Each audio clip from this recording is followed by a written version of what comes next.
Ethan Sterling was 57 years old when he discovered that all the money in the world couldn't purchase the one thing he desperately needed. Owner of the largest textile mill in Harmony Creek, North Carolina, he had built an empire on spreadsheets and dividends, but had never paused to truly see the people who made it all possible. When his legs began to fail and doctors delivered the grim prognosis, Ethan believed his life was over. It was then that he witnessed the impossible. His company cook, Delilah Monroe, offered a simple herbal infusion to her two nieces, who had been wheelchair-bound for years, and minutes later the girls stood up and walked. Desperate for this miracle cure, Ethan pleaded, offered fortunes, and tried everything. But Delilah refused, stating that her remedy only worked when prepared with genuine love, a connection she didn't feel for a man who had treated her as invisible for 15 years. What Ethan didn't yet know was that this painful rejection would initiate a journey that would shatter him completely before rebuilding him in a way he never imagined.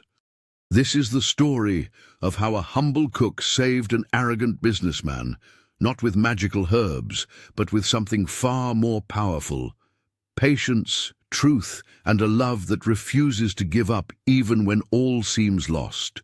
Stay with us until the end to discover how a man who had everything learned he had nothing, and how a simple woman taught him the true meaning of healing, love, and redemption. The September sun streamed through the enormous windows of the third-floor office at Sterling Textiles, illuminating every corner of the spacious room that smelled of mahogany and ambition. Ethan Sterling, 57 years old, leaned heavily against the windowsill, his fingers white-knuckled from the effort of maintaining balance. He watched the inner courtyard where employees were taking their mid-afternoon break. The man who had once strode through the factory halls with firm, authoritative steps now dragged himself from place to place with the aid of two hated canes. His legs, once strong and capable, trembled constantly. The deep ache in his muscles was a cruel reminder that his body was failing, crumbling from the inside out, with absolutely nothing he could do to stop it. Harmony Creek was too small a town to hide secrets, and everyone knew the region's wealthiest businessman was deteriorating. Doctors in 3 major cities had delivered the same verdict: degenerative condition, irreversible, progressive. Cold, technical words that translated into a terrifying future where Ethan Sterling, the man who had built a textile empire from scratch, would end up confined to a wheelchair, dependent, useless. 8 months had passed since the diagnosis, and with every passing week he felt his legs weaker, heavier, more distant from his own control. He could no longer climb stairs without assistance. He couldn't stand for more than 10 minutes straight. He couldn't hide the fear that corroded his chest every morning when he woke up. It was then that his eyes caught something impossible in the garden below. Delilah Monroe, the factory cook, sat on one of the wooden benches beneath the shade of a flourishing dogwood tree. Beside her, 2 young women in wheelchairs were receiving something from her hands.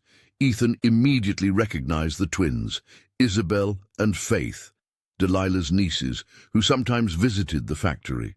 They were 19 and had been wheelchair-bound for 3 years, ever since that horrific accident on the interstate connecting Harmony Creek to the next city over. He watched Delilah pour what appeared to be tea into 2 ceramic mugs. The girls drank slowly, chatting quietly, while their aunt smiled with that characteristic serenity. Ethan was about to turn away from the window when it happened. Isabel stood up from her wheelchair. It wasn't a sudden, dramatic movement, but something slow, almost hesitant, as if she herself couldn't believe what she was doing. Her feet touched the ground, her legs straightened. And then she was standing, truly standing, without aid, just standing like any normal person. Faith did the same seconds later. The 2 twins, who had spent 3 full years confined to those chairs, began to walk, short, shaky, uncertain steps, but they were steps, real steps. Ethan's heart hammered against his ribs so violently he thought it might burst. His hands slipped from the sill and he nearly fell, catching himself on the edge of the desk at the last second. His breath came in ragged gasps as he rubbed his eyes hard, certain he was hallucinating, that pain and desperation had finally broken his mind. But when he looked back at the garden, the girls were still there, walking hand in hand with Delilah, smiling, crying, alive in a way that had seemed impossible minutes before. Ethan didn't think. He didn't plan. He simply launched himself toward the office door, gripping his canes with trembling hands, descending the stairs as fast as his failing legs allowed. Every step was torture, every movement sending waves of pain through his nerves, but he didn't care. That impossible scene had ignited something inside him, a flame of hope so desperate and fierce that it burned hotter than any physical pain. If those girls had stood up, if they were walking again after 3 years, then maybe, just maybe, there was a chance for him too. When he finally reached the garden, his clothes were soaked with sweat, and he could barely stand. He leaned heavily on one of the pergola columns covering the seating area, gasping, and called out for Delilah in a voice that came out louder and more desperate than intended. The cook turned, surprised, and her nieces stopped walking, looking at him with confused expressions. Delilah was 52, her graying hair pulled back in a simple bun, her skin marked by sun and years, and her brown eyes always seemed to hold secrets she would never share. She had worked at the factory for 15 years, always punctual, efficient, and distant from everyone except a small circle of older staff. Ethan stumbled toward her, his canes sinking into the soft grass, and the words tumbled out of his mouth. "What did you give them? What was in that tea? How are they walking?" The urgency in his voice was so intense it was humiliating, but he couldn't control it. Delilah looked at him with a calm, almost melancholic expression, and then at her nieces, who were leaning on each other, still fragile, still getting used to the sensation of standing again.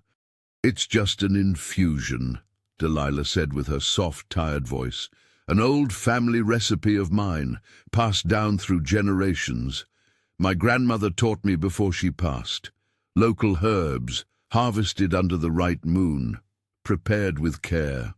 Ethan felt his legs give way and had to slump onto one of the benches before he fell. "I need that tea," he said, and his voice trembled in a way that shamed him. "I need you to make it for me.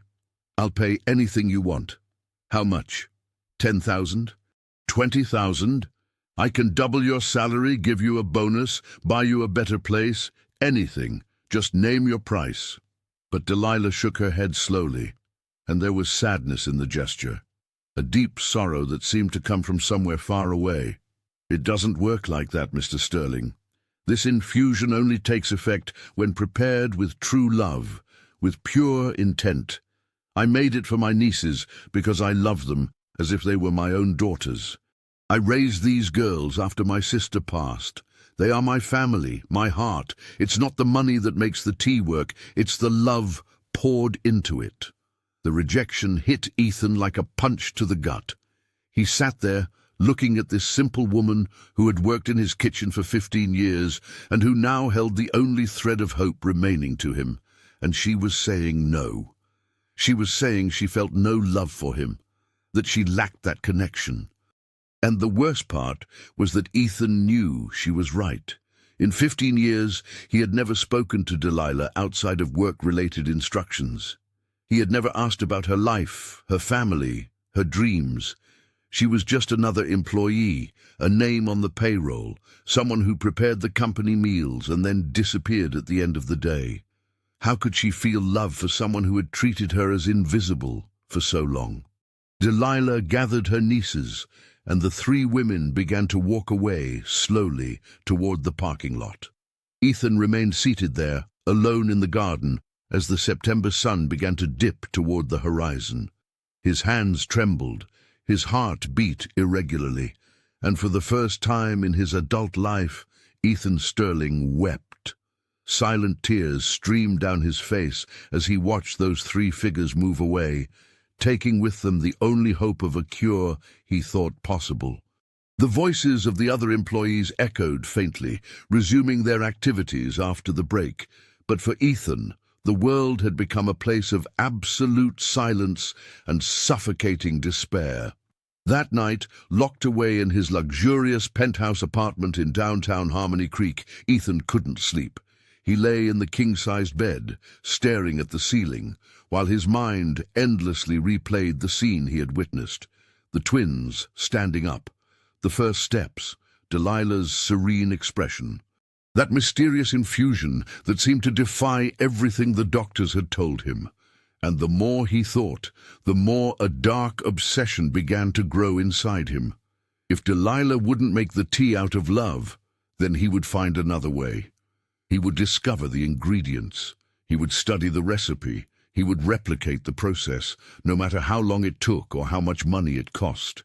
He wouldn't accept simply wasting away and dying, confined to a wheelchair, when the cure was right there, so close, in the hands of a simple cook who refused to help him.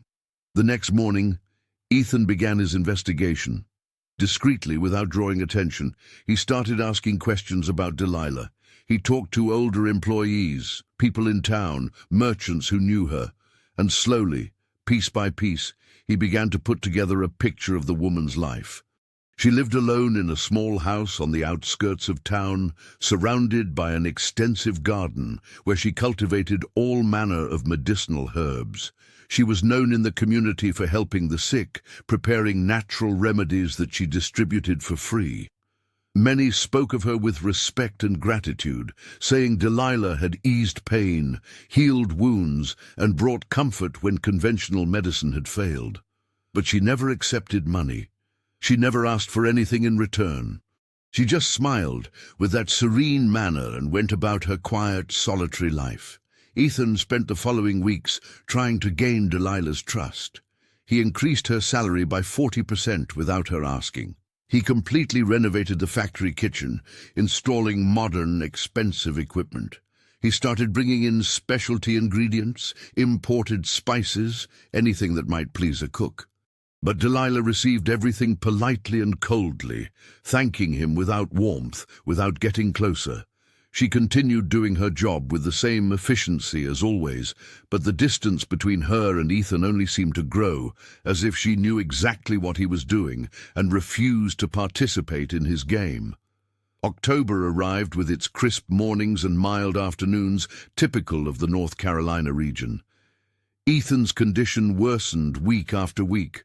The canes were no longer enough. He started using a wheelchair to move around the factory, pushing it himself when alone, accepting help from staff when he had no alternative. The comments began.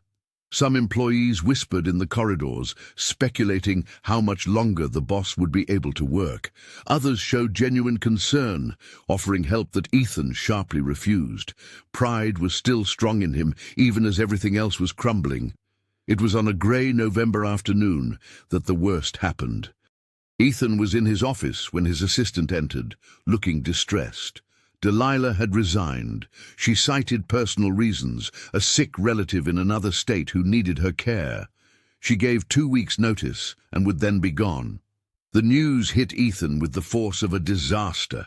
His hands gripped the wheels of the chair so tightly his knuckles turned white. No, he thought, not now. Not when I haven't discovered the secret yet. Not when she is my only hope. The panic he felt in that moment was visceral, a living creature tearing at his chest, stealing his breath, making his heart beat so fast he thought he might have a stroke. He had to discover the truth. He had to know exactly what was in that tea, and he had only 2 weeks before Delilah disappeared from his life forever, taking with her the only miracle he believed could save him. Ethan didn't sleep that night. He stayed awake until dawn, his mind spinning frantically as he formulated a desperate plan. If Delilah was leaving, he needed to act fast, and he needed to act differently. Money hadn't worked. Gifts hadn't worked. She had made it clear she felt no connection to him, and forcing an approximation would only push her further away. So he would have to uncover the truth on his own, through others, through investigation, through any means necessary. The obsession that had grown inside him over the past weeks had now transformed into something much bigger and darker, consuming every thought, every breath. The next morning, Ethan hired a private investigator from a neighboring city. He didn't want anyone in Harmony Creek to know what he was doing.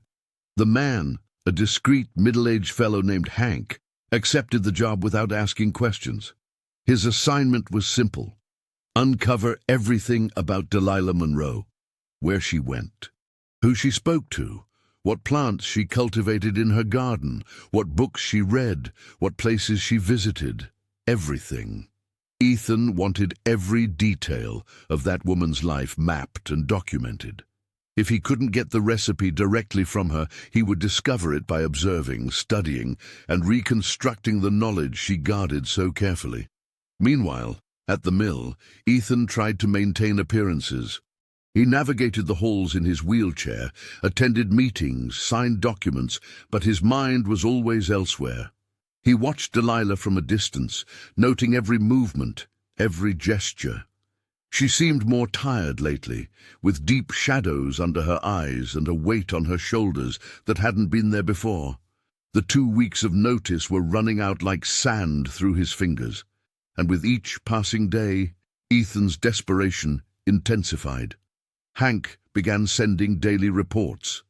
Delilah woke up every day at 5 in the morning. She spent 2 hours in the garden before work, tending to her plants with an almost religious dedication. She kept a notebook where she wrote things down, but always stored it inside the house, never taking it with her. She received occasional visits from community members who came seeking remedies, and she attended to them patiently, preparing herbal mixtures in her small, simple kitchen. She didn't own a television. She didn't have a computer. She lived an extremely modest, almost anachronistic life, as if she belonged to a different era. It was on the 4th day of the investigation that Hank brought crucial information. Delilah wasn't moving to care for a sick relative. She was fleeing, and the reason was him, Ethan Sterling. The investigator had discreetly spoken to some of Delilah's neighbors, and they mentioned she seemed scared lately, constantly looking over her shoulder, locking doors and windows even during the day. A closer neighbor had commented that Delilah felt she was being watched, monitored, and that this made her profoundly uncomfortable. She didn't know by whom, but she was afraid, and she had decided to leave to escape this oppressive feeling.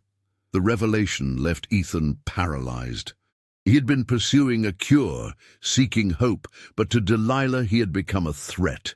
The guilt he felt was brief, quickly swallowed by the same consuming obsession. He couldn't stop now, not when he was so close. If Delilah was running, he needed another way to get the information. He needed to talk to someone who knew her secrets, someone she trusted. And then Ethan remembered the twins, Isabel and Faith. They had been cured. They knew what was in the tea. They could give him the answers Delilah refused to share. Finding the twins was easier than he expected. They lived in a rented house in downtown Harmony Creek, were taking online college courses, and worked part-time at a local boutique. Ethan showed up there one December afternoon, just days before Delilah's notice period ended. He asked to speak to them privately, and the girls, recognizing their aunt's boss, nervously agreed. They sat on a bench in a small nearby park, and Ethan went straight to the point. He needed to know what was in the tea. He needed the recipe. He offered money, a huge sum, enough so they would never need to work again.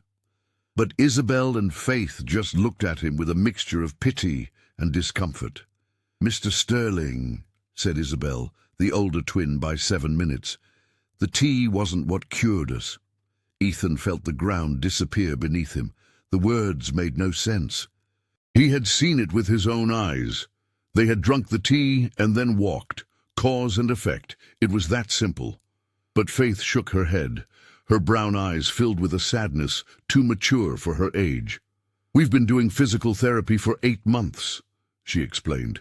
3 times a week, 2-hour sessions. Our aunt paid for it with the money she earned, making remedies for people in the community. The accident left us with spinal trauma, but the doctors always said that with time and effort we might have some recovery. The tea was just a supplement. Herbs that strengthened our muscles, reduced inflammation, gave us energy. But the real work was done through exercise, dedication, and a lot of pain. Ethan sat there, processing those words that destroyed the entire fantasy he had built in his mind. There was no miracle. There was no magic solution. Only hard work and time.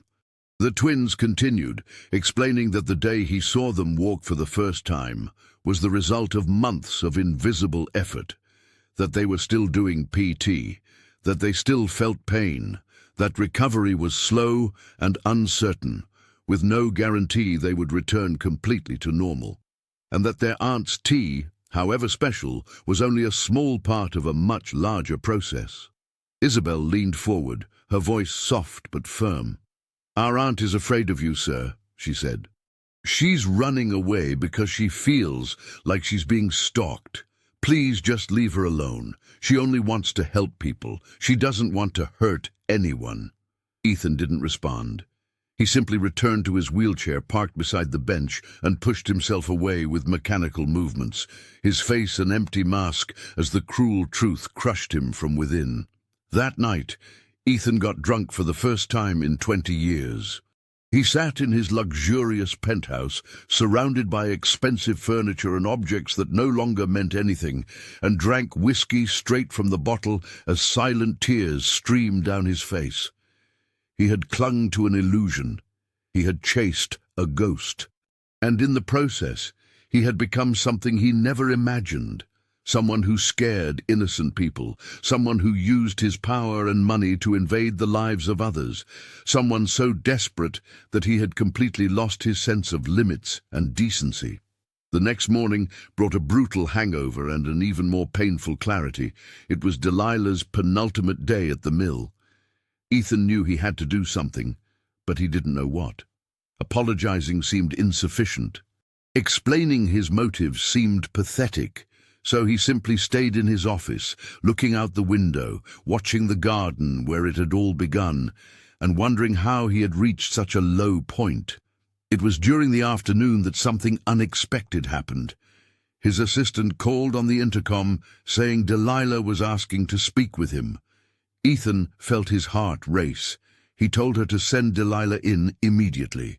The cook appeared at the office door, and for the first time since he had known her, she looked genuinely exhausted, as if the last few months had drained something essential from within her. She didn't sit down. She stood, hands clasped in front of her body, and began to speak with that soft voice he had learned to equally fear and desire. "My nieces told me about their conversation with you, Mr. Sterling," Delilah said. "I should be angry. I should have just left without saying anything, but I spent the night thinking, and I realized something. You're not evil. You're just a scared, desperate man who clung to the only thing that seemed to offer hope. I understand that. I truly do." Ethan opened his mouth to speak, but she raised her hand, requesting silence. "My son had the same condition as you," she continued, and now her voice trembled slightly. "He was 23 when it started. The doctors said he would end up paralyzed, and for 2 years I watched my boy waste away, losing strength, losing hope, losing the will to live. I tried everything, every remedy I knew, every herb, every prayer. Nothing worked." She paused, and Ethan saw tears forming in the corners of her eyes. "But then I found a therapist in the next town over, a woman who worked with alternative medicine, combined with intensive physical therapy. She developed a protocol, specific exercises, controlled diet, natural supplements, and yes, my herbs too. But the most important part was dedication, every single day without exception, for almost a year. My son suffered. Lord knows how he suffered. But he got better. He wasn't completely cured, but he recovered much of his mobility. He managed to go back to work, to live a normal life. And it was that protocol that I adapted for my nieces when they needed it. Delilah finally looked directly into Ethan's eyes, and there was an intensity there he had never seen before.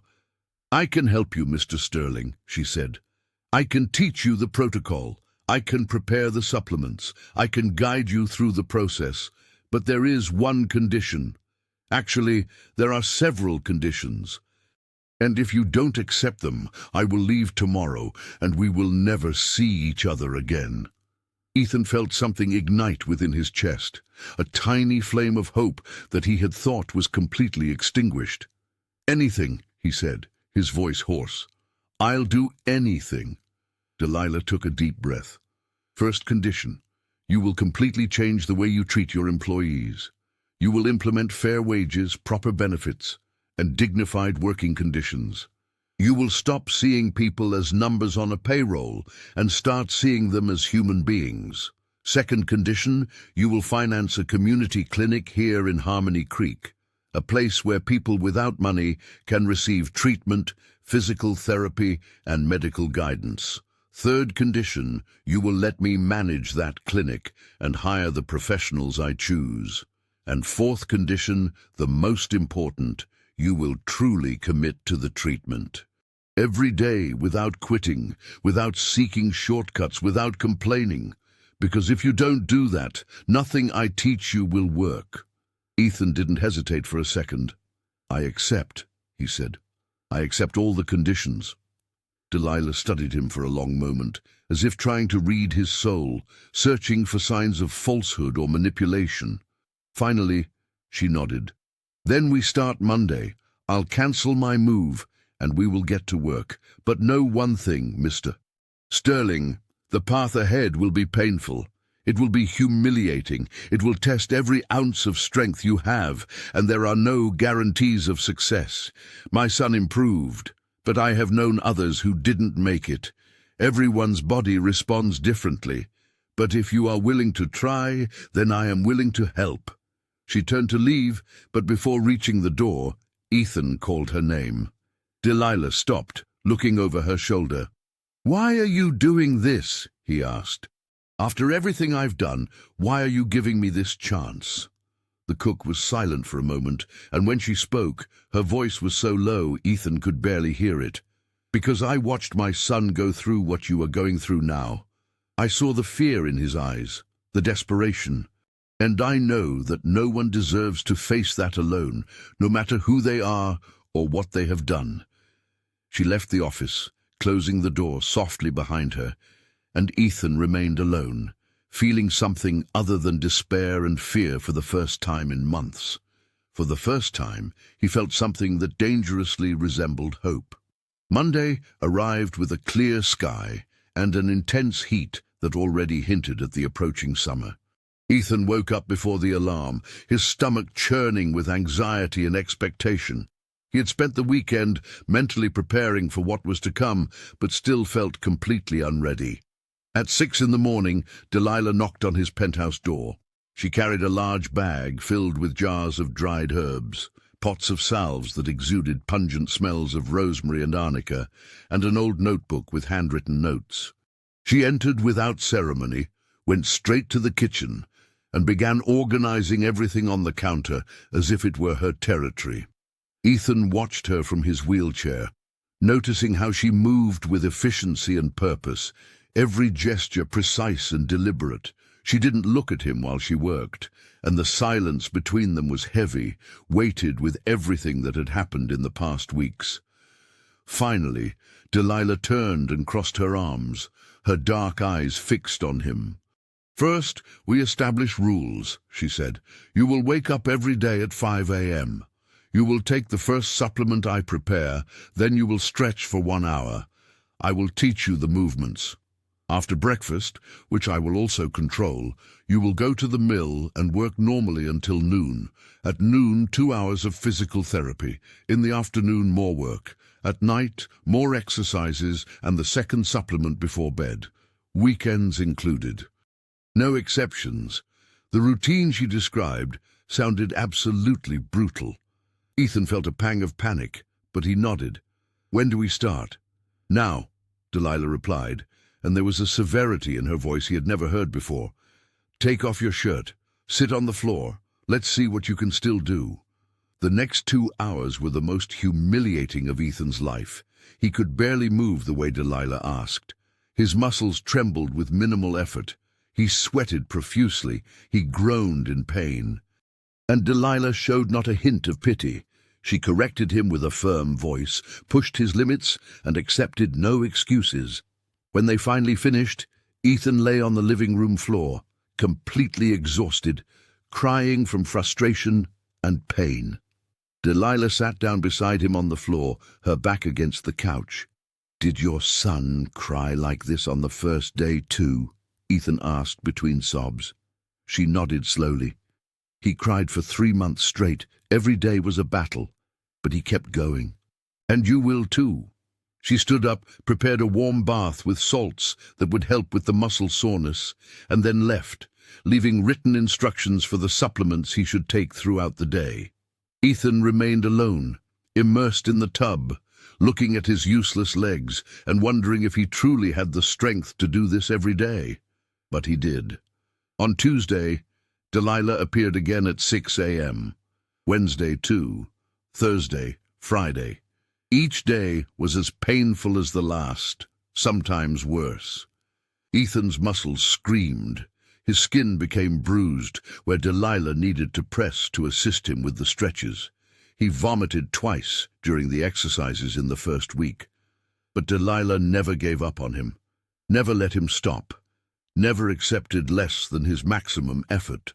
And slowly, very slowly, something began to shift. It wasn't physical yet, but mental. Ethan began to understand that this process wasn't just about regaining the ability to walk. It was about completely rebuilding who he was. Meanwhile, at the mill, the changes began. Ethan called all the employees together for a meeting in the main courtyard. He was in his wheelchair, with Delilah standing silently beside him, and he announced the new policies: a 30% salary increase for everyone, comprehensive health insurance, extended maternity and paternity leave, flexible hours for parents with young children, and more. He was donating a portion of his profits to build a community clinic that would offer free services to the entire population of Harmony Creek. The employees were silent, stunned. Some began to applaud hesitantly. Others just looked on with suspicion, as if expecting it to be some kind of trick. Robert "Rob" Hayes, the production supervisor, a 55-year-old man who had worked at the mill since its founding, was the first to speak up. "Why are you doing this, Ethan?" he asked, using the boss's first name for the first time in 30 years. Ethan looked at Delilah, who remained silent beside him, and then at all the faces around him. "Because I've spent my entire life doing everything wrong," he said, his voice trembling. "Because I treated you like cogs in a machine, not like people. And because I finally understood that money means nothing when you are alone and terrified, with no one who truly cares about you." There was a long silence, and then Rob started applauding again, this time harder, and others joined in until the entire courtyard was filled with the sound of clapping. But not everyone was satisfied. Clarence "Claire" Miller, the company's chief financial officer, sought Ethan out later that afternoon. He was a thin man of 40, always impeccably dressed, with small, calculating eyes. "Mr. Sterling, this is financial madness," he said, throwing spreadsheets onto the office table. "With these raises and the clinic construction, our profit margin will be cut in half. We cannot sustain this long term." Ethan looked at the numbers, recognizing that Claire was technically right. But for the first time in his life, he didn't care about profit margins. "We'll find a way to make it work," he said simply. "Cut my own salary if necessary. But these changes stay." Claire pressed his lips into a thin line. "This will ruin the company," he said. "And when it ruins us, all these employees you're trying to help will be out of a job. Have you thought about that?"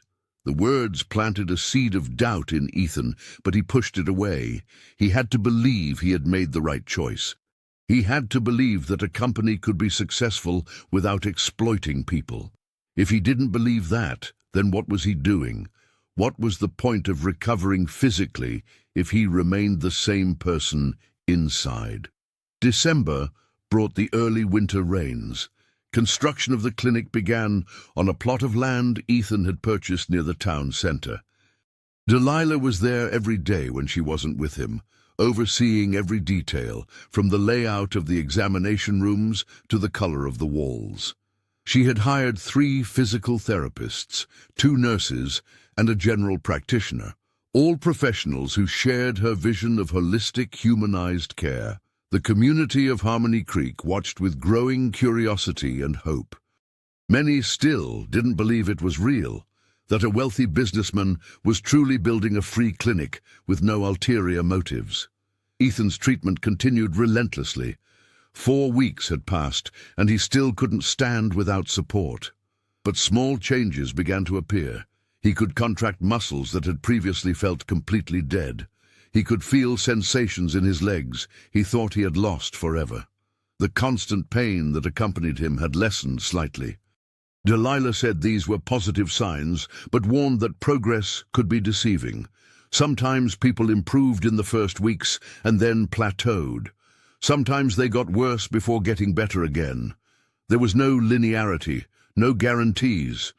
It was in the 5th week that Ethan had his first major relapse. He woke up one morning and found he couldn't move his right leg at all. It was as if all the improvement of the past weeks had evaporated overnight. The panic he felt was absolute and consuming, and in the process, he had become something he never imagined, someone who scared innocent people, someone who used his power and money to invade the lives of others, someone so desperate that he had completely lost his sense of limits and decency. He called Delilah weeping, saying everything had been useless, that he was worse than before, that he should simply give up. She showed up half an hour later, entered the bedroom where he still lay, and pulled him out of bed with surprising strength for someone of her stature. "Get up," she said, her voice sharp as a blade. "Get up right now! You think my son didn't have setbacks? You think my nieces didn't have days when everything felt lost? This is part of the process. Your body is healing, and healing isn't pretty. It's not linear. It's messy and painful and sometimes cruel. But you don't quit. You never quit." She literally dragged him into the living room and made him do the exercises, even with his right leg practically inert. Ethan screamed in frustration. He punched the floor, but Delilah didn't give an inch. And at the end of those 2 brutal hours, when he lay on the floor completely shattered, she knelt beside him and held his hand. For the first time since they had started the treatment, her touch was gentle. "I know you're scared," she said softly. "I know it feels impossible, but you are stronger than you realize, and you are not alone in this. You never were." Those words broke something inside Ethan, and he cried in Delilah's arms like a child, releasing months of accumulated fear, loneliness, and desperation. In the following days, the right leg slowly began to respond again. The relapse had been temporary, but the experience left Ethan deeply shaken. He began to truly understand what Delilah had said from the beginning. There were no guarantees. He could do everything right and still not fully recover. He could dedicate every ounce of energy and effort and still end up dependent on a wheelchair. And he needed to make peace with that possibility. He needed to find meaning and purpose beyond physical recovery, or he would be building his life on quicksand. It was this understanding that led him to engage with his employees differently. He started eating lunch in the factory cafeteria instead of his office, talking to people whose names he barely knew. He listened to stories of lives unfolding parallel to his own, completely invisible to him until then. He met Maria, a 32-year-old seamstress raising 3 children alone after her husband left. He met Josh, a 60-year-old maintenance technician who had worked at the mill for 40 years, and had never taken a vacation because he needed the extra money from overtime. He met Leah, a 24-year-old who was saving up to go to fashion design college, but at her current pace, it would take 10 years to save the necessary amount. Each story hit him like a punch, revealing layers of humanity he had ignored his whole life. And the more he got to know these people, the more ashamed he became of the man he had been. A man who saw only numbers and profits, who never wondered about the lives behind the faces that passed through the halls of his mill. Ethan created a scholarship fund for employees who wanted to pursue education. He implemented a subsidized daycare program for parents with young children. He started monthly meetings where any employee could present suggestions or complaints directly to him. January arrived with the stifling heat typical of the Carolina summer inland. The clinic was nearly finished, scheduled to open in March. Ethan had lost 15 pounds since the start of the treatment, his body toned by constant exercise but still weak, still dependent on the wheelchair for longer distances. 7 weeks of intense work, and he still hadn't taken a step alone. Delilah said it was normal. Some took 3 months, others 6, others a whole year.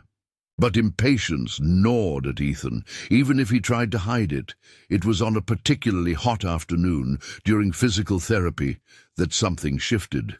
Ethan was doing a balance exercise, supported by parallel bars Delilah had installed in his penthouse, when he felt something different in his left leg, a strength that wasn't there before, firmer control. He looked at Delilah, who was watching intently.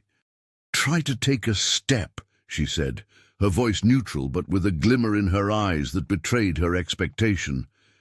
Ethan took a deep breath, concentrated all his strength and will, and lifted his left foot from the floor. Only a few inches, only for 2 seconds, but he did it. A tiny movement that represented everything. He fell immediately afterward. His body still lacked the necessary strength to sustain the movement. But as Delilah helped him sit up, both of them were smiling. It was a beginning, small, uncertain, fragile like a sprout pushing through concrete. But it was a beginning. And for the first time since that September afternoon when he had seen the twins walk, Ethan allowed himself to believe that maybe, just maybe, there was real hope that one day he could do the same. That night, alone in his penthouse, Ethan looked out the window at the lights of Harmony Creek scattered in the darkness. He thought about everything that had changed in 4 months. He thought about the man he had been and the man he was becoming, and for the first time in his life he felt grateful not despite his illness, but because of it. Because without it, he never would have learned what truly mattered. He never would have met Delilah and her silent wisdom. He never would have seen the humanity of the people around him.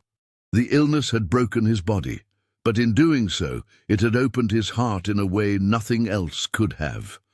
February brought violent storms that flooded the streets of Harmony Creek and turned the summer heat into a suffocating humidity that clung to the skin. Ethan continued his relentless routine, waking up at 5 a.m., even on days when the rain hammered against the windows with deafening force. 10 weeks had passed since the start of the treatment, and progress remained slow and erratic. Some days he could stand for 15 seconds. Other days he could barely lift himself out of the chair. But Delilah remained firm by his side, never allowing him to give up, never letting frustration completely consume him. The relationship between them had subtly changed over the weeks. What began as a transaction, an agreement motivated by desperation and guilt, had transformed into something deeper. They talked during the exercises, sharing stories from their lives that they had never told anyone. Delilah spoke about her son, Thomas, who now lived in a coastal town, working as a physical education teacher, helping others with physical disabilities. She spoke about her sister who left too young, leaving the twins in her care when they were only 9. She spoke about the loneliness of being the keeper of ancient knowledge in a world that increasingly valued only what could be measured and scientifically proven. Ethan, in turn, opened up in ways he never thought possible. He told her about his childhood in a poor family in a town even smaller than Harmony Creek. He recounted building his company from scratch at 22, working 18 hours a day, sacrificing relationships, health, happiness, all in the name of success he thought would bring him satisfaction. He spoke about the marriage that lasted only 3 years because he was never present, always at the mill, always obsessed with growth and profits. He spoke about the solitude that had consumed him for the past 15 years since the divorce, living in a luxurious but empty penthouse, surrounded by things but with no one who truly knew him. One afternoon, after a particularly difficult session, Delilah prepared tea for both of them, and they sat on the living room couch, something they had never done before. Rain fell outside, creating a grey curtain that isolated the apartment from the rest of the world. "Have you thought about what you'll do if you can't walk again?" Delilah asked suddenly, her voice soft but direct. Ethan was silent for a long moment, watching the steam rise from his mug. "I used to think it would be the end of everything," he answered honestly, "that my life wouldn't be worth anything if I was stuck in a chair forever. But now I don't know. I still want to walk. I still fight for it every day. But I've learned there are other ways to measure a life. The kinds of strength besides the physical." Delilah smiled, and there was pride in that smile. "My son told me the same thing once," she said, "after 2 years of treatment, when he finally accepted he would never be exactly as he was before. He said the illness had broken him, but it had also rebuilt him as someone better, more whole." Ethan felt tears sting his eyes. He used to cry out of frustration and despair. Now he cried out of gratitude and understanding.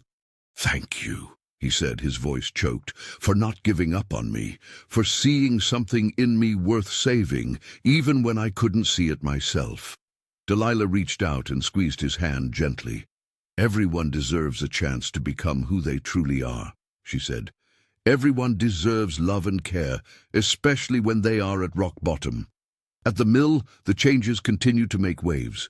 Most employees had embraced the new policies with enthusiasm and gratitude. Productivity had actually increased, contradicting Clarence Miller's gloomy predictions. People worked with more dedication when they felt valued, when they knew they weren't just cogs in a machine, but not everyone was happy. Clarence had become increasingly hostile and bitter. During meetings, he presented reports that painted the company's financial situation in increasingly alarming ways, always pressuring Ethan to reverse some of the changes, to cut costs, to return to the old model. Robert Hayes, who had become a close ally of Ethan's in recent weeks, warned him about Clarence. "He's planning something," Rob said in a private conversation. "He's been meeting with suppliers, asking strange questions, digging through old documents. I don't know what he's looking for, but it's nothing good." Ethan knew he should be concerned, but strangely he felt calm. Part of him no longer cared about the mill in the same way. If Clarence was trying to hurt him, let him try. Ethan had more important things to worry about now. The clinic's grand opening was scheduled for the first Saturday in March. 2 weeks before the date, Delilah asked Ethan to do something he didn't expect. "I want you to speak at the opening," she said. "I want you to tell your story." "Why?" Ethan asked, confused. "Because people need to understand that this clinic isn't charity," Delilah replied. "It's about community. It's about human beings taking care of each other, and your story shows that better than anything I could say." Ethan agreed, but the idea of publicly exposing his vulnerabilities terrified him in ways he couldn't name. In the last week of February, something happened that would change everything. Ethan was in his office when Clarence walked in without knocking, his face flushed with barely contained excitement. He threw a folder onto the desk. "I found something interesting in the company's old files," he said, his voice laced with venom. "It seems 15 years ago, when Delilah Monroe was hired, there was an irregularity in her documentation. The social security number she provided at the time belonged to someone else. Technically, she's been working here illegally all this time, and as the employer, you are liable for that. You could be fined, prosecuted, the company could face sanctions. Ethan felt his blood run cold. He looked at the documents Clarence had brought, and there it was, a discrepancy in the numbers, an error that had gone unnoticed for 15 years. But as he studied the papers, something didn't fit. Why would Delilah use someone else's SSN? It didn't make sense. She wasn't the type of person to deceive anyone. "What do you want, Clarence?" Ethan asked, his voice dangerously low. The accountant smiled. A thin, cruel smile. "I want you to go back to normal. Reverse the raises. Cancel the clinic. Go back to running this company like a real business, not a charity project. Do that, and these documents disappear. Refuse, and I take them to the competent authorities." Ethan was silent for a long moment. Then slowly, he began to laugh. It was a genuine laugh, coming from deep in his chest, and it completely confused Clarence. "You really don't get it, do you?" Ethan finally said. "You think you can blackmail me using Delilah as leverage. But the truth is, I'd rather lose everything, the entire mill, than go back to being the man I was. So do whatever you want with those documents. Go to the authorities. Tell whoever you want. Because I am not changing anything. The clinic will open. The employees will keep their benefits. And if that means the company suffers, then let it suffer." Clarence's face paled. "You're insane," he said. "You're throwing everything away because of a cook who probably isn't even who she claims to be." "Get out of my office," Ethan said coldly. "And if you're still here tomorrow, I'll call the authorities myself to investigate not only Delilah, but every employee in this company, starting with the accounting department. I'm sure they'll find things much more interesting in your accounts than in any of Delilah's documentation." The threat was a shot in the dark, based on nothing but instinct, but it worked. Clarence recoiled, grabbed the folder, and bolted out of the office, slamming the door shut. Ethan immediately called Delilah and told her what had happened. There was a long silence on the other end of the line. Finally she spoke, her voice tired. "It's true. The SSN isn't mine. It belongs to my sister, the twins' mother. When she passed, I was desperate. I needed work to support the girls. My own documents had issues at the time, bureaucratic problems that would take months to resolve. So I used hers. I know it was wrong, but I saw no other choice." Ethan felt a wave of tenderness for this woman who had carried so much weight alone for so long. "We'll fix this," he said. "I'll hire the best lawyer I can find. We'll regularize your situation, do everything the right way." But Delilah had other concerns. "What if they find out about the twins?" she asked, her voice trembling for the first time since Ethan had known her. "What if they take them from me because I technically don't have legal guardianship?" Ethan promised that wouldn't happen. He promised he would do everything in his power to protect Delilah and the girls.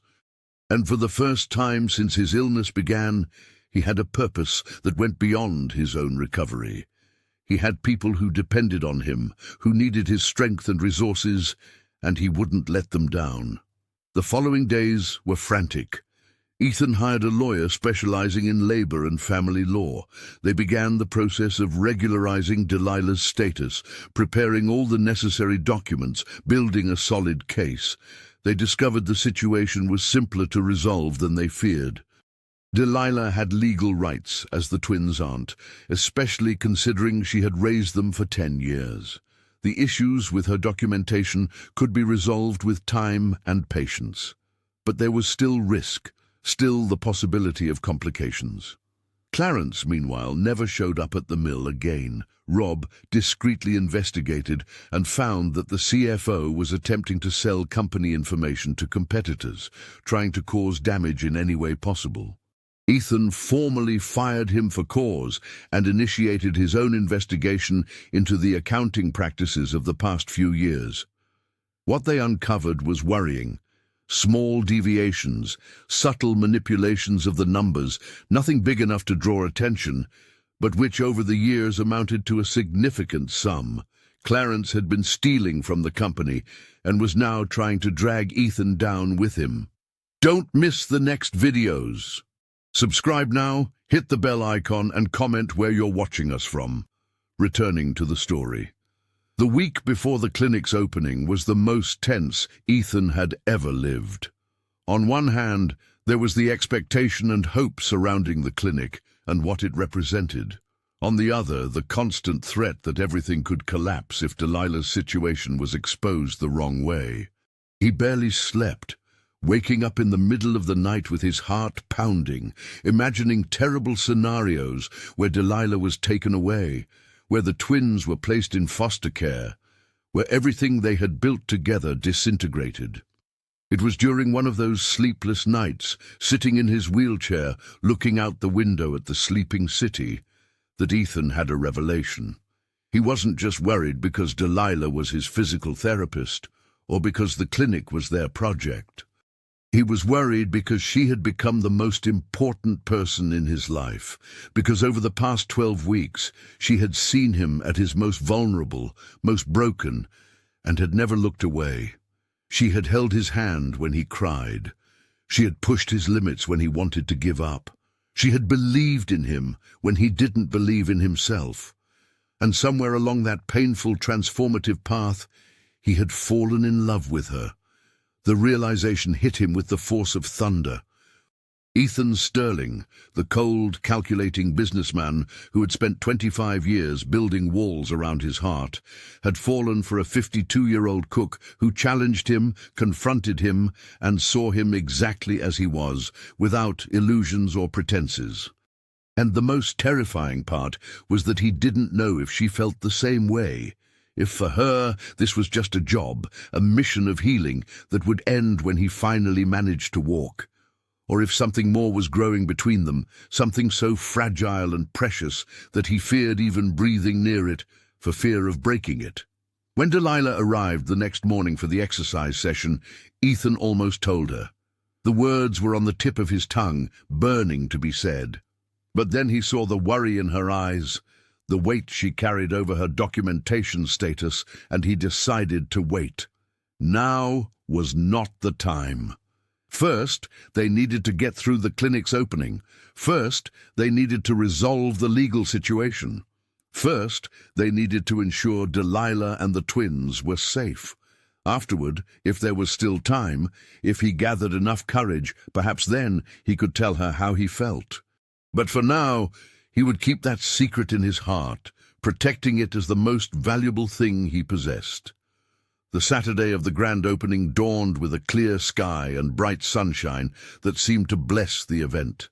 The Compass Rose Community Clinic, named in honor of Delilah's grandmother, was ready and gleaming, its white walls reflecting the morning light.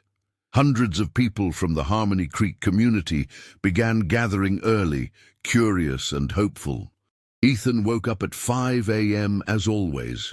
But this time it wasn't for exercises. It was to take a long shower, put on his best suit, and mentally prepare the speech he would have to give in a few hours.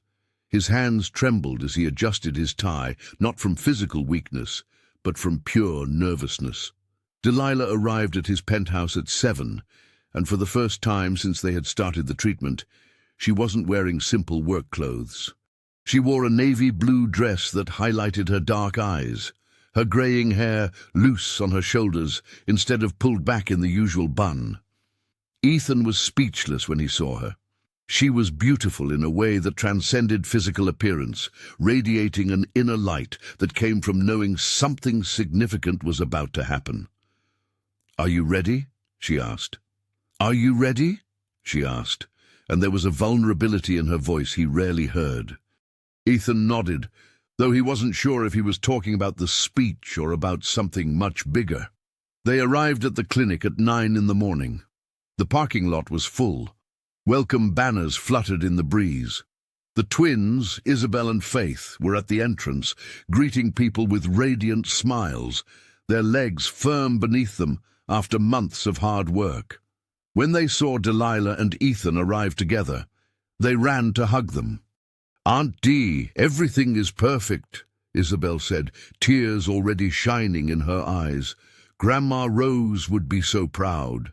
Delilah hugged her nieces tightly, and Ethan saw the love between those three women, a love that had survived loss, pain, and uncertainty, and he felt honored to witness the moment. Robert Hayes was organizing the ceremony with military efficiency. He had set up a small stage in front of the clinic with a microphone and speakers.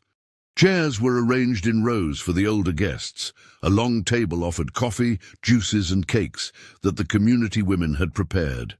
The atmosphere was festive, but also reverent, as if everyone there knew they were witnessing something important, a moment that would define the community for years to come.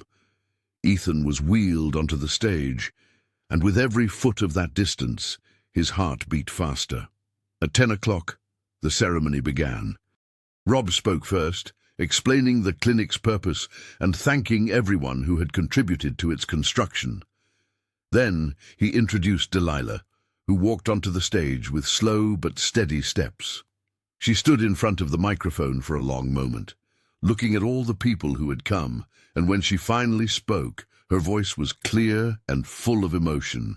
"My grandmother Rosa taught me that true medicine isn't just in the herbs or the remedies, but in the love we put into them," she began. "She used to say that when we care for someone, we aren't just healing a body, we are healing a soul, healing a community, healing the world piece by piece. This clinic is her dream coming true. It's a place where everyone will be treated with dignity, where no one will be turned away for lack of money, where care comes first and everything else follows." The crowd applauded enthusiastically, and Delilah had to wait several seconds before she could continue. "But none of this would be possible without a man who had the courage to change," she said, and her eyes met Ethan's. "A man who was at rock bottom and decided not just to lift himself up, but to lift others with him. Mr. Ethan Sterling, please come share your story." Ethan felt all heads turn in his direction. Rob wheeled his chair onto the stage, and someone adjusted the microphone to his height. He looked at the sea of expectant faces, and for a moment, his entire body froze in panic. "What am I doing here?" he thought. "I, who always controlled everything behind the scenes, who never exposed my weaknesses, now I'm going to open my heart to hundreds of strangers." But then his eyes found Delilah again, standing beside the stage, and she nodded encouragingly. And Ethan began to speak. "I am not a good man," he said, and the silence that followed was absolute. "I spent most of my life thinking only of myself. I built a company, I made money, I accumulated things, but I never stopped to look around and see the people. I never cared about the stories, the dreams, the struggles of those who worked for me. And then, 8 months ago, my body began to fail. I lost the ability to walk. Doctors said it was irreversible, and for the first time in my life I was terrified, not of what I was losing, but of what I had never had. I was alone, completely alone. And I realized I had wasted 57 years of my life." He paused, tears starting to stream down his face, which he made no attempt to hide. "That's when Delilah Monroe truly entered my life. She had worked for me for 15 years, but I had never truly seen her, never recognized her wisdom, her strength, her kindness. I saw her nieces walk after years in wheelchairs, and I thought she had a magic solution. I begged for that solution. I tried to buy it, and she refused. Not because she was cruel, but because she knew something I needed to learn. There are no shortcuts to true healing. True healing requires work, sacrifice, humility. It requires breaking who we are to become who we are meant to be." The crowd was completely silent now, every person hanging on his words. "Delilah agreed to help me, but only if I completely changed the way I lived," Ethan continued. "And over the past 4 months, she has transformed me. Not just my body, which is still recovering, but my soul. She taught me what it means to truly see other people, what community, connection, and love mean. And this clinic is not my creation, it is hers. I merely provided the money. She provided the heart, the vision, the purpose. So when you come here seeking treatment, when you feel the care and dedication of the professionals who work here, know that it comes from her. Know that you are being touched by the same wisdom and love that saved me. He looked directly at Delilah, no longer caring that hundreds of people were watching. And I want her to know here, now, in front of all of you, that I love her. I love her not just for what she did for me, but for who she is, for her patience, her strength, her refusal to accept anything less than the truth from anyone. She gave me a second chance at life, not by curing my legs, but by curing my heart. And no matter what happens from here on, whether I walk again or not, I will spend the rest of my life trying to be worthy of this gift she gave me. The silence that followed was deafening. Delilah stood perfectly still, her hands covering her mouth, tears streaming freely down her face, and then someone started to applaud, then another person, and another, until the entire crowd was on their feet, clapping and crying. And Delilah rushed to the stage, knelt beside Ethan's wheelchair, and hugged him tightly. "I love you too," she whispered in his ear, so quietly that only he could hear. "I always have, ever since that day in the garden when you came down those stairs even in pain, because you needed to understand. You always had a good heart, Ethan. You just needed to learn how to use it." They stayed like that for a long moment, embracing on the stage while the crowd continued to applaud. And Ethan felt something shatter inside him, some last remnant of armor he had kept around his heart his entire life. He was completely exposed, completely vulnerable, and for the first time it didn't scare him. It was liberating. It was right. It was real in a way nothing in his life had ever been. The ceremony continued after that. But Ethan barely registered the rest. There were speeches from the professionals who would work at the clinic. There was a tour of the facilities. There was food and music and celebration. But his mind was only on that moment on the stage, on those words he had spoken and heard, on that embrace that had changed everything. Delilah remained by his side the entire time, her hand holding his, and they didn't need to say anything more. Everything that needed to be said had been spoken. It was in the middle of the afternoon, when the party was still in full swing, that Rob approached them with a worried expression. "Ethan, I need to talk to you. It's urgent." They moved away from the crowd, heading into one of the clinic's empty examination rooms. Rob closed the door and sighed deeply. "Clarence is spreading the story about Delilah's documents. He told journalists, he told the authorities, he's trying to cause as much damage as possible. There are reporters outside already asking to talk to you both." Ethan felt his blood run cold, but Delilah squeezed his hand. "We'll face it," she said calmly. "Together." They left the examination room and found 3 journalists waiting, cameras and recorders in hand. The questions came quickly, sharp and accusatory. "Is it true that you used false documents for 15 years, ma'am? Is it true that you were technically working here illegally? Did Mr. Sterling know about this? Does this compromise the clinic's legitimacy?" Ethan raised his hand, requesting silence. "I will explain exactly what happened," he said, his voice firm. And then he told the complete story, about Delilah's sister who had passed, about the twins who needed support, about the desperate situation that led Delilah to use her sister's documentation, about how he had hired lawyers to regularize everything, about how none of this diminished who Delilah was or the value of her work. "But she broke the law," one of the journalists insisted. "Yes, she did," Ethan admitted, "because sometimes people are forced to make impossible choices when the system fails them.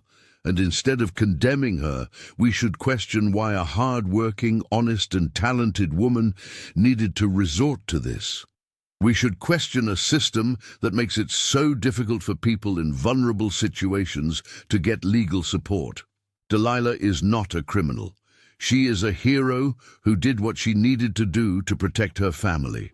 And I will stand by her regardless of what comes next. The journalists continued to press, but Ethan did not back down. He answered every question with brutal honesty, defending Delilah with a ferocity that surprised even himself. And slowly, something in the atmosphere began to shift. The community members who were watching began to speak up, telling their own stories about how Delilah had helped them over the years. An elderly woman spoke about how Delilah's remedies had eased her arthritis when she couldn't afford medication. A young man recounted how she had cared for his sick mother free of charge. Story after story, testimony after testimony, building a portrait of a woman who had dedicated her life to serving others. In the end, the journalists left, and Ethan wasn't sure if they had been convinced or not. But he knew one thing. He had defended the woman he loved with everything he had, and he didn't regret a single word. That night, after everyone had left and the clinic was quiet and empty, Ethan and Delilah sat on the front steps, watching the sun set over Harmony Creek. "It's going to be all right," he said, more to himself than to her. "It has to be." Delilah leaned her head on his shoulder. "Even if it's not," she said softly, "it was worth it. All of this was worth it." Ethan kissed the top of her head, inhaling the scent of herbs that always lingered in her hair, and for the first time in his life, he truly understood what it meant to love someone more than himself. And in that moment, sitting there with Delilah as night fell over the clinic they had built together, Ethan Sterling was at peace, regardless of what tomorrow brought. The days following the opening were a storm of media attention. The story of Delilah and her irregular documents spread quickly, but in a way neither of them expected. Instead of condemnation, there was a massive wave of support. People from across the region began sharing their own stories of bureaucratic difficulties, of how the system often fails those who need it most. Online petitions emerged, asking authorities to treat Delilah's case with compassion. The lawyer Ethan had hired presented all the necessary documentation, building a solid case that showed the mitigating circumstances and Delilah's impeccable history as a productive community member. Clarence Miller, meanwhile, had completely disappeared. Rob discovered he had fled to another state after the internal audit revealed the full extent of his embezzlement. There was enough evidence for criminal prosecution, but Ethan decided not to pursue it. He recovered the money he could through court orders and moved on. He had more important things to worry about than revenge against a bitter man who had destroyed himself through his own greed. March pressed on with its relentless heat and sudden afternoon thunderstorms. The Compass Rose Clinic began operating at full capacity, serving dozens of people every day. The professionals Delilah had chosen were dedicated and compassionate, treating each patient as a complete human being rather than just a set of symptoms. Success stories began circulating through the community. A child with cerebral palsy who started improving with intensive physical therapy, an elderly person with chronic pain who found relief through alternative treatments, a woman with severe depression who finally found support through the free psychological counseling offered.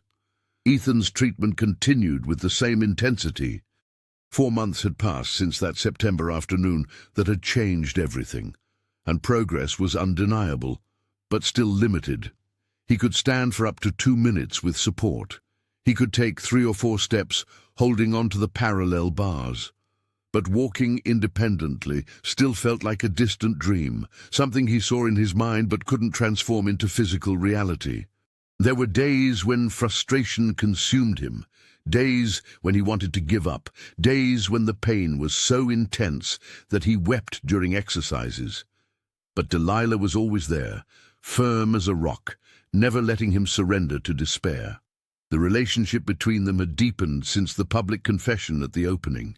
It was no longer just therapist and patient, or even just friends. It was something deeper and more complex, built on months of shared vulnerability and mutual growth. Delilah began sleeping at Ethan's penthouse a few nights a week, not out of romance, but out of practical necessity. As the physical therapy sessions started so early, they cooked together. They watched the sunset from the window. They talked late into the night about everything and nothing, and slowly, naturally, without rush or pressure, they were building a life together. It was on a late March morning, 4 weeks after the clinic's opening, that everything truly began to change. Ethan was doing his usual exercises on the parallel bars when he felt something different in his right leg. It wasn't just strength, but control, real control. For the first time in months, he felt his leg was obeying his mind completely, without hesitation, without trembling. "Delilah," he said, his voice tight with excitement. "Delilah, I think I can." She approached immediately, her eyes studying his every move. "Don't force it," she said. "Let it happen naturally." Ethan took a deep breath, concentrated all his strength and determination, and took a step. A real, complete step, without supporting his hands on the bars. His weight shifted from his left leg to his right, and it held. It held firmly. He took another step, and another, 4 steps in total before his legs began to shake, and he needed to hold on again. But they were 4 steps, 4 independent steps after months of brutal, painful work. Delilah was crying, her hands covering her mouth, and Ethan was crying too, tears of joy, relief, and gratitude overflowing. They hugged right there, between the parallel bars, holding onto each other as the morning sun streamed through the windows. "You did it," Delilah whispered. "I knew you could." Ethan buried his face in her hair, breathing deeply, trying to process the enormity of the moment. "No," he said. "We did it. This was never just about me. It was about both of us, about everything we built together." They stayed like that for a long time, and contained within that embrace was everything they had lived through in the past months, all the pain, effort, and transformation. The following days brought more progress. Ethan could walk longer distances every day, first 10 steps, then 20, then 50. He still needed the wheelchair for long distances and still felt constant pain, but the improvement was undeniable and accelerating. It was as if something inside his body had finally clicked, unlocking dormant capabilities that were waiting for the right moment. Delilah explained that this was common in the type of treatment they were doing, that the body sometimes needed months to prepare before showing visible results, but when it did, it could be fast and dramatic. Ethan returned to work at the mill with renewed vigor, this time walking the halls supported by canes instead of using the wheelchair. The employees greeted him with applause and tears. Many had closely followed his journey, rooting for his recovery, and seeing him on his feet again was a moment of collective celebration. He gathered everyone in the main courtyard and made another announcement. He was promoting Robert Hayes to Chief Operating Officer, COO, dividing management responsibilities so that Ethan could spend more time at the clinic, working alongside Delilah to expand the services offered. Delilah's legal situation was finally resolved in mid-April. The authorities, pressured by the massive community support and the detailed presentation of her history and circumstances, decided on administrative regularization rather than criminal prosecution. She would have to pay a modest fine and go through a formal process of obtaining new documents, but there would be no criminal charges, no risk of jail, and her guardianship of the twins was officially recognized and legalized. When the lawyer called with the news, Delilah collapsed in sobs of relief. The weight she had carried for 15 years had finally been lifted from her shoulders. Ethan organized a small celebration at the clinic that night, only with the closest people. Rob and his family.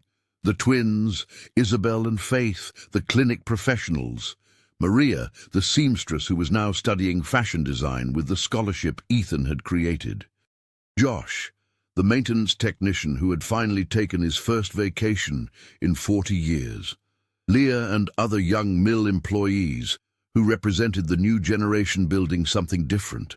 All of them gathered in the garden behind the clinic, eating, laughing, sharing stories under a starry sky that seemed to bless that moment of hard-won peace and joy.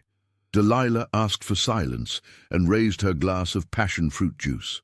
"I want to thank all of you for being here," she said, her voice thick with emotion, "for believing in me when you had every reason not to, for supporting me when I was afraid, for showing that a true community doesn't abandon its members when they stumble, but helps them get back up again.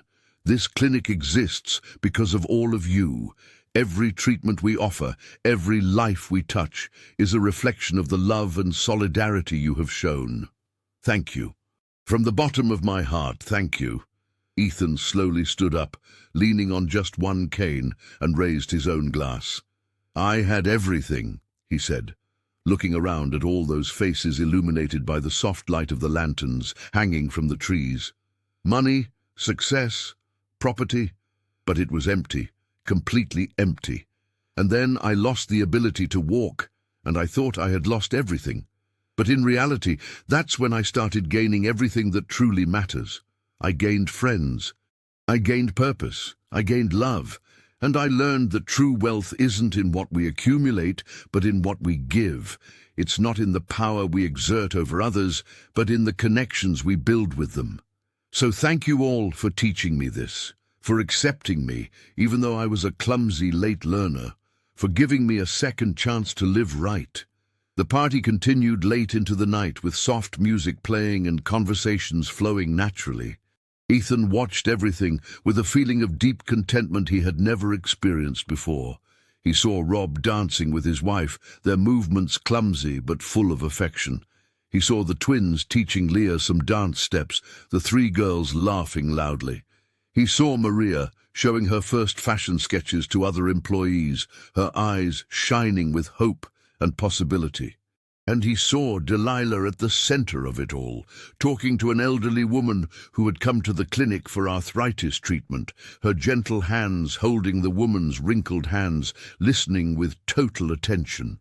This was it, Ethan realized. This was happiness.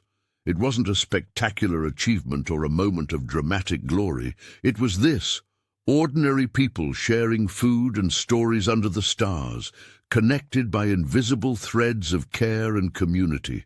It was simple and precious and real, in a way nothing in his former life had ever been. When the party finally ended and everyone went home, Ethan and Delilah were left alone in the clinic garden. The moon was nearly full, bathing everything in a soft silver light. Ethan was tired. His legs ached from the effort of standing for so many hours, but it was a good pain, a pain that signified progress. "Want to walk with me?" he asked Delilah, extending his free hand. She smiled and intertwined her fingers with his.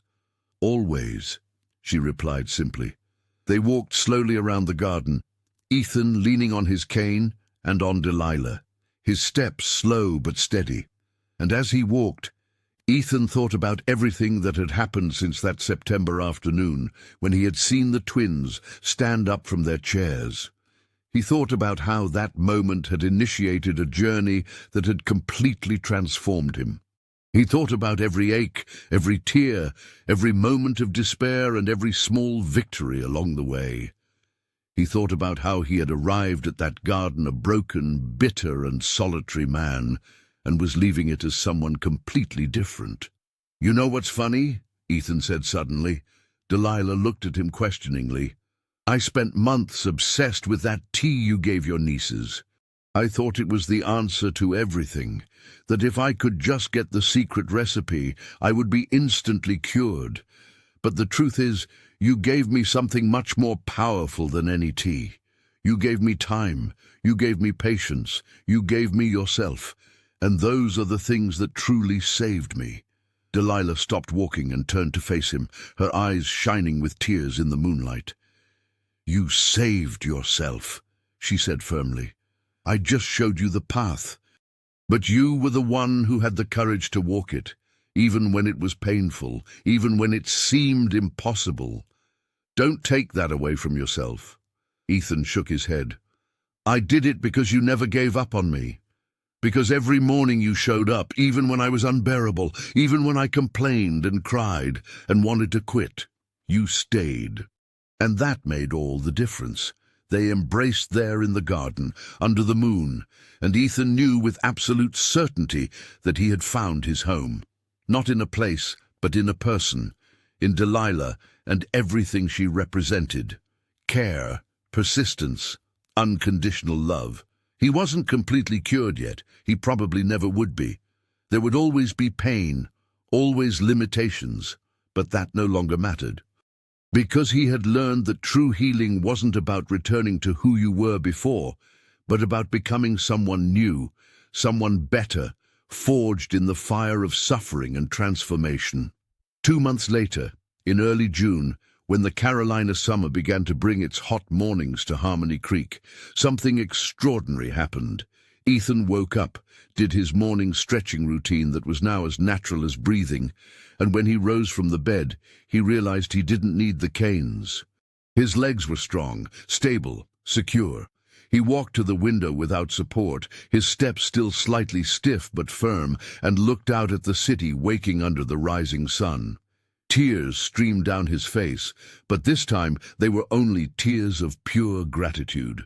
When Delilah arrived half an hour later, she found him in the kitchen preparing coffee, walking back and forth without any assistance.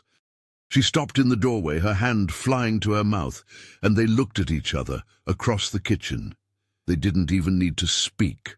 Everything was in their eyes, the entire journey they had shared, all the love that had grown between them, all the hope that had finally materialized. Ethan walked toward her. Every step of victory, every movement a miracle achieved through months of brutal work and unwavering dedication. When he reached Delilah, he knelt before her, something he hadn't been able to do for over a year. Delilah Monroe, he said, his voice thick with emotion. You saved me in every way a person can save another. You saved me physically, emotionally, spiritually. You taught me what it means to truly live, truly love, truly be human. I don't want to spend another day of my life without you by my side. Marry me. Let me spend the rest of my life trying to be worthy of the love you gave me.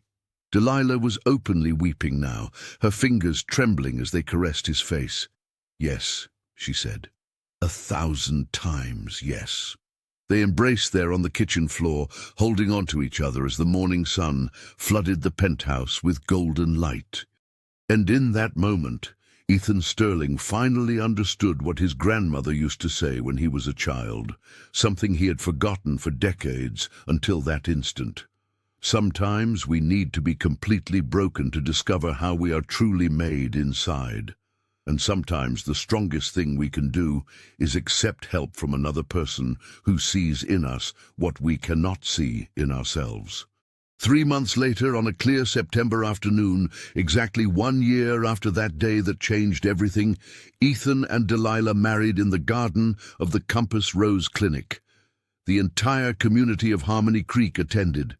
The mill employees, the clinic patients, old friends and new. And when Ethan walked down the aisle without canes, without a wheelchair, just with his own strong, steady legs beneath him, there was applause and tears from everyone present. During the ceremony, as they exchanged vows under a perfectly blue sky, Ethan looked at Delilah and saw reflected in her eyes the entire journey they had shared.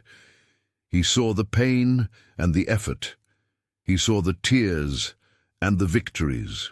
He saw the love that had grown between them, not despite the difficulties, but because of them. And he knew that everything, every moment of suffering, every second of doubt, every drop of sweat and tear had been worth it. Because in the end, true healing hadn't come from a magic tea or a secret recipe. It had come from something much simpler and far more powerful, from the patient care of a wise woman who saw potential in a broken man, and from that man's determination to become worthy of that care. It had come from community, from human connection, from unconditional love. And these were the things that truly healed, that truly transformed, that truly saved. When Ethan kissed his wife at the end of the ceremony, his feet firmly planted on the ground, his strong legs holding the entire weight of his body and his happiness, he knew that this was just the beginning. There was a whole life ahead, full of challenges and joys, pains and celebrations. But now he wouldn't walk alone. He would have Delilah by his side, and together they would face whatever came, one step at a time, exactly as they had done from the start. And in the front row, watching with radiant smiles, were Isabel and Faith, their legs steady beneath them, their lives transformed by the same dedication and love that had saved Ethan. They were living proof that miracles don't come from magical solutions, but from hard work, persistence, and most importantly, the love that refuses to give up on people, even when all seems lost, especially when all seems lost. And as the celebration continued around them, music playing and people dancing under the afternoon sun, Ethan held Delilah's hand and whispered, "Thank you for saving me." She squeezed his hand and replied, "Thank you for letting yourself be saved, because in the end, that's what made all the difference."